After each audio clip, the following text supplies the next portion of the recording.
of you have ever heard of emotional vocabulary? Okay, most of you. And the reality is, the difference is, we all have words we use on a daily basis, and we call those functional vocabulary, just the words that help you get around life. But emotional vocabulary is a little bit different, and I'll give you an example, because anger is a common thing that I think we all experience through various points in our lives, isn't it?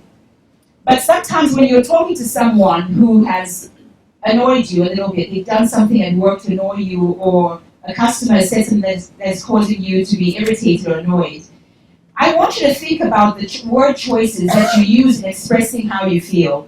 Because emotional intelligence is simply about becoming aware of your own emotions throughout the day, understanding what they're telling you about yourself, and also realizing how they're affecting everyone around you.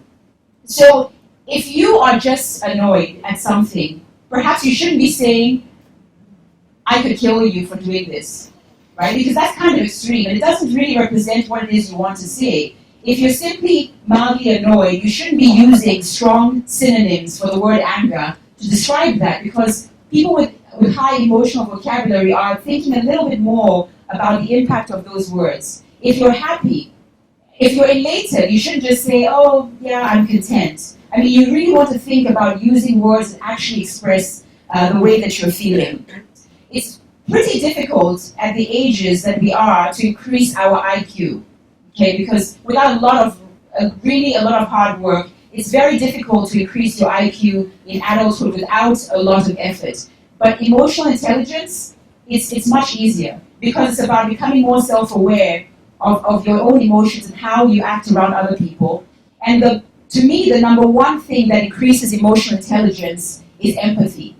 Being able to put yourself in someone else's shoes. And that's why I talk about the pilot. You can't imagine how much the pilot understands their need to be polite and have a good tone of voice when you're going through bumpy air. Same thing with a doctor. There's some doctors who don't have as good of emotional intelligence in the way they may deliver some challenging news to you. You know, are you sitting down? Do you have someone with you? You know, it's some of that extreme type of stuff. And we want to think about that, the choice of words that we use and how those could affect people around us. I want you to always remember that. You don't have to call on my lizard story to think about being composed. Raise your hand if you would have yelled and screamed in that moment. Mostly the women, huh? So, yeah, the guys are like, oh, I would have had it, you know. I did try to shake my pants and it wasn't dropping out, so that's why they had to come off. But it's really important to think about when you're communicating with people, be aware of your nonverbal communication as well. What is the energy that, you know, I once heard someone say, we are responsible for the energy we bring to others.